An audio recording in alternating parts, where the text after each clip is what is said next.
Bulu kuduk saya merinding pada Aku saat nggak tahu sore ini ini apa. di Roma. Saya Terus berada di ya. dalam bus, berniat mencari misa harian biasa di gereja Santo Ignatius. Tapi tiba-tiba ada sebuah dorongan batin yang aneh yang memaksa saya turun dari bus dan berbelok arah. Ternyata saya baru sadar sore itu adalah tanggal 27 Agustus, hari peringatan Santa Monica. Dan tanpa saya sadari, langkah saya Ini ternyata dituntun adalah tepat di depan gereja makamnya. Santa Agnes. Bagi sebagian orang, ini Ini sebuah kebetulan. alun-alun paling Tapi cantik bagi katanya saya, di ini seluruh adalah Roma. undangan yang tak terlihat. Kita ikuti romo aja.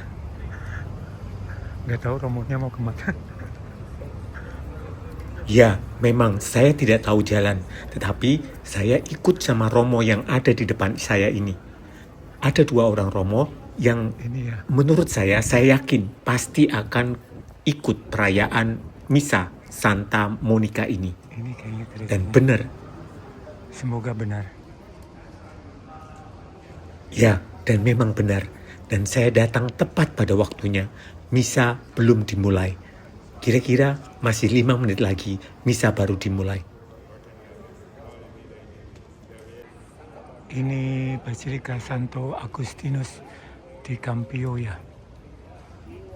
Dan memang benar, makam Santa Monica berada di Basilika Santo Agustinus. Mari sekarang kita berjalan masuk ke dalam gereja. Ternyata di dalam gereja sedang direnovasi. Dan benar, ini adalah misa peringatan Santa Monica dan berada tepat di makam Santa Monica. Nampaknya lumayan banyak umat yang hadir pada misa sore hari ini. Tempat ini menyimpan rahasia sejarah yang sangat luar biasa. Mulai dari jasad yang terpisah 25 km dari batu nisannya selama ratusan tahun, makam misterius yang menggantung vertikal di dinding, hingga fakta bahwa gereja megah ini ternyata dibangun dari hasil penjarahan material Kolosium Roma. Tetap di video ini, karena dalam 10 menit ke depan, saya akan membawa kita semua membongkar misteri tersembunyi di balik Basilika Santo Agustinus dan apa yang sebenarnya terjadi saat saya menyentuh makam Sang Santa sore tadi. Ada pengalaman unik yang saya dapatkan di kota Roma ini. Saat kita menjadwalkan sebuah perjalanan, seringkali kita merasa kitalah yang harus memegang kendali. Tetapi sore hari ini, ada sesuatu hal yang sangat berbeda. Ini adalah kali kedua dalam minggu ini perjalanan saya benar-benar dituntun oleh sesuatu hal yang tak terlihat. Beberapa hari yang lalu, pada saat pesta Santo Bartolomeus, saya dituntun benar-benar pada saat hari itu. Saya melangkahkan kaki ke gereja Santo Bartolomeus pada saat perayaan Santo Bartolomeus. Dan kali ini, saya juga merasakan hal yang sama. Saat menyusuri jalan kecil di dekat Piazza Navona, saya tiba di depan sebuah bangunan dengan fasad marmer putih yang tampak dingin. Basilika Santo Agustinus ini. Saya tiba tepat saat lonceng berdentang. Umat lokal Roma berkumpul untuk misa sore peringatan Santa Monica ini. Di dalam ruangan yang dipenuhi dengan wangi dupa yang pekat, atmosfernya memang terasa sangat berbeda. Ada kekusyukan yang magis, tapi sebelum kita membahas momen emosional saat misa selesai, kita harus melihat apa yang aneh dari arsitektur gereja ini. Saat kita berdiri di luar dan menyentuh dinding marmer putih Basilika Santo Agustinus ini, kita sebenarnya sedang menyentuh sisa-sisa arena gladiator. Ya, tidak salah. Ini pada saat abad ke-15, Kardinal Guillaume mendanai pembangunan gereja ini. Untuk menghemat biaya, para pekerja diperintahkan pergi ke Kolosium Roma yang saat itu terbengkalai untuk mengambil blok-blok batu travertin raksasa. Mereka membongkarnya, mengangkutnya ke sini, dan menyusunnya menjadi sebuah gereja. Sebuah ironi sejarah yang luar biasa. Tempat yang dulunya digunakan kekaisaran Romawi pagan untuk menyiksa umat Kristen, kini materialnya menyatu untuk melindungi salah satu makam wanita paling suci dalam sejarah kekristenan. Dan begitu kita masuk ke dalam, gereja ini berfungsi seperti museum gratis. Di pilar ketiga sebelah kiri, kita akan bisa melihat langsung fresko Nabi Yesaya asli karya Rafael. Dan di kapel depan ada lukisan Madonna of the Pilgrim karya Caravaggio yang dulu sempat memicu skandal besar karena Caravaggio nekat melukis kaki peziarah yang kotor dan baju yang robek di dalam rumah Tuhan. Inilah suasana misa sore peringatan Santa Monica. Tahukah kamu, tempat basilika ini memegang predikat sebagai salah satu gereja bergaya Renaissance pertama yang dibangun di kota Roma. Awalnya pada abad ke-14, di sini hanya berdiri gereja kecil bernama San Trifone dan baru dibangun pada tahun 1479 di bawah bimbingan Kardinal Prancis. Tahukah kamu, Basilika Santo Agustinus in Campo Marzio ini adalah pusat utama atau mother house, rumah induk bagi seluruh Ordo Agustinian di seluruh dunia. Kompleks biara kuno yang menempel langsung di samping kanan bangunan basilika ini berfungsi sebagai markas besar pusat administrasi global di mana prior jenderal atau pimpinan tertinggi Ordo Agustinian sedunia berkantor dan mengendalikan seluruh pelayanan Ordo di seluruh dunia.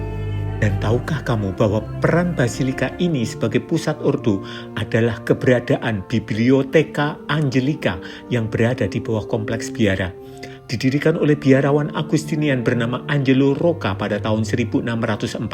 Ini adalah perpustakaan umum pertama di Roma yang menyimpan puluhan ribu naskah teologi, manuskrip kuno, dan dokumen-dokumen penting perjalanan sejarah Ordo Agustinian di seluruh dunia. Ya, benar. Kita sekarang berdiri di jantung utama tempat Ordo Agustinian dikendalikan di seluruh dunia. Apabila kita melihat secara lebih detail, di dalam basilika ini terdapat 12 panel lukisan dramatis yang menceritakan perjalanan Bunda Maria, dikelilingi oleh figur pahlawan wanita perjanjian lama yang dilukis dengan detail warna yang luar biasa. Dan tepat di tengah basilika, langit-langitnya melengkung membentuk kubah megah yang menggambarkan Yesus Kristus Sang Penebus, dikelilingi oleh 12 rasul yang seolah-olah sedang menatap kita dari surga. Setelah misa kudus peringatan Santa Monica selesai, mari kita sekarang menuju tempat makam Santa Monica yang terletak di sebelah kiri dari altar utama yang kita lihat sekarang. Di atas meja altar utama ini, mata kita akan terpaku pada deretan patung setengah badan yang berkilauan. Literatur kuno mencatat ini adalah busti reliquae abad ke-17 yang terbuat dari perak murni berlapis emas murni. Di dalam dada patung-patung perak emas ini tersimpan fragmen relikui suci dari Santo Agustinus dan para kudus Ordo menjadi penjaga spiritual dari seluruh bangunan induk ini. Dan inilah kapel makam dari Santa Monica. Pada sore hari ini, banyak sekali umat yang datang ke tempat makam Santa Monica ini. Jasad Santa Monica berada di bawah altar. Kita melihat sekilas sebuah sarkofagus marmer hijau vertikal, dan di dalamnya kotak marmer hijau tersebut tersembunyi relikui aktual jasad Santa Monica berada. Sebuah konsep pemisahan makam dua era yang sangat langka.